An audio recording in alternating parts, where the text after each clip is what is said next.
The legends that surround the Wild West's environment include tales of gunfights, outlaws, and deaths that remain a mystery. One name sticks out among the legendary figures of this time period: Johnny Ringo. His life and death are shrouded in mystery, despite his notoriety as a violent criminal. Is it possible that he took his own life, or was he murdered? Who was it that pulled the trigger in the end? In this video, we dive into the mysterious circumstances surrounding Johnny Ringo's passing in an effort to solve one of the Wild West's longest-standing and most perplexing unsolved mysteries. In the year 1850, Johnny Ringo, the fifth and youngest of 5 children, was born in the state of Indiana. During the height of the gold rush, his family followed the herd to California, expecting they too would become filthy rich.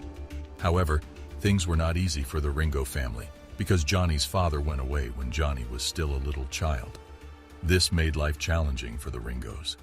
Ringo's life was irrevocably altered as a result of this enormous loss, and there is considerable speculation that it was a contributing factor in his later spiral into criminal activity.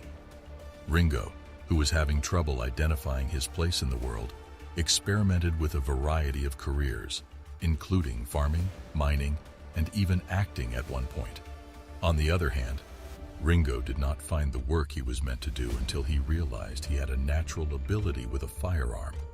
His remarkable marksmanship immediately earned him a reputation as a sniper, a skill that would serve him well in his following endeavors in criminal activity. His reputation as a sharpshooter served him well in his subsequent criminal endeavors. Ringo uprooted his life and moved to Mason County, Texas in the year 1869, leaving his family behind in California. There, he developed a bond with Scott Cooley, who had previously served with the Texas Rangers and was rancher Tim Williamson's adoptive son. Ringo's decision to live a life of crime led to his involvement in the bloody struggle that came to be known as the Mason County War. This bloody conflict broke out after 2 American burglars were lynched by a crowd in Germany, and it escalated when a German farmer shot and killed Tim Williamson. Ringo and Cooley's assistants orchestrated an ongoing campaign of terror directed at their competitors. Ringo's involvement in the slaying of James Chaney was one of the many people who lost their lives as a direct result of the violence that occurred during this time period. After some time, Cooley and Ringo were arrested for the murder of Charlie Batter, but with the assistance of their friends and acquaintances, they were able to evade capture. Despite the fact that the fight came to an end in November 1876 after countless casualties, including what is thought to be the death of Cooley and Ringo's captivity, Ringo's voyage did not end there. After that, he became a lawman in the town of Loyal Valley, Texas, before eventually focusing his sights on the state of Arizona.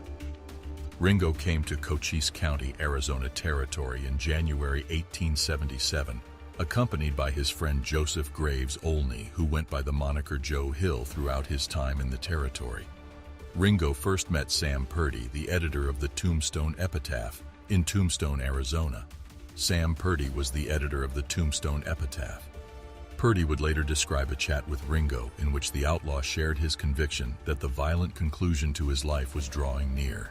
Ringo stated that he was running out of time, saying that he could live for a few more years or perhaps for a handful of days more. Ringo was a member of the band The Beatles.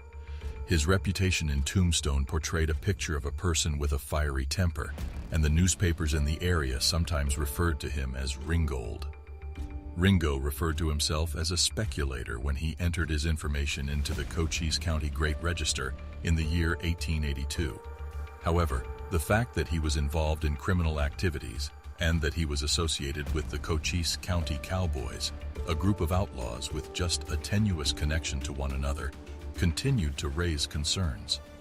On January 17, 1882, Ringo found himself in a furious encounter with another legendary person from the Wild West, who went by the name of Doc Holliday. As a result of the event, both of them were taken into custody by Chief James Flynn of the Tombstone Police Department for carrying weapons within the city limits. After Ringo and Holliday had been taken into custody, they appeared in front of Judge William H. Stillwell, who fined both of them for their offense. Nevertheless, Ringo's run-ins with the law were far from done at that point. Ringo was brought up on charges of a robbery that had taken place in Galeville, and Judge Stillwell was in charge of the case. In the end, Ringo was apprehended again and sentenced to prison on May 20, 1882. According to the historical archives, the Earp brothers had a sneaking suspicion that Ringo was engaged in the ambush that took place on December 28, 1881, targeting Virgil Earp. It is thought that the Earps' efforts to clean up the town of Tombstone were the impetus behind this attack, which severely incapacitated Virgil and left him unable to work. In addition to this, it was speculated that Ringo was involved in the slaying of Morgan Earp on March 18, 1882.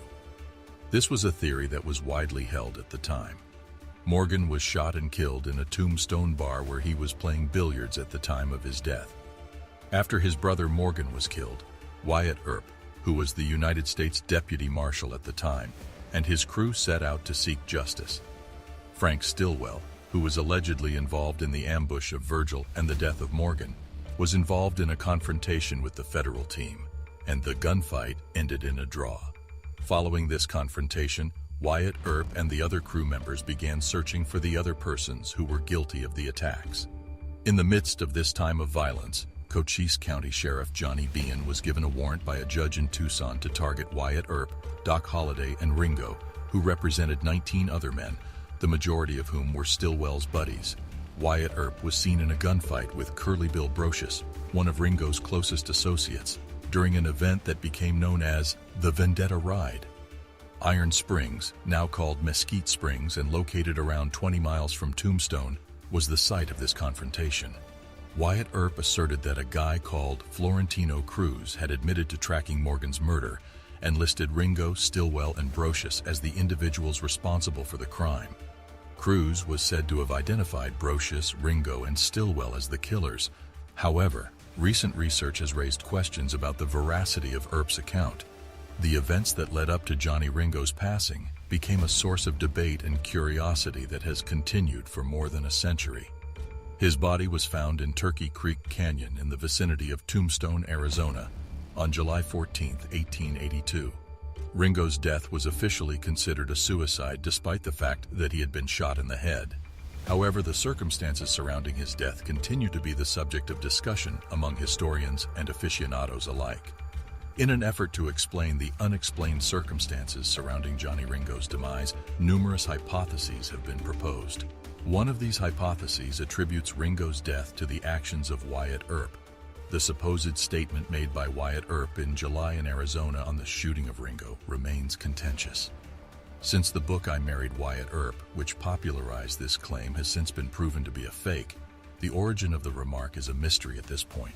Despite this, others maintain that Earp had reasons to eliminate Ringo, despite the fact that Earp himself denied the claim in 1896.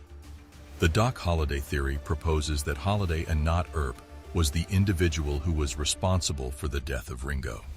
This hypothesis became better known as a result of the movie Tombstone.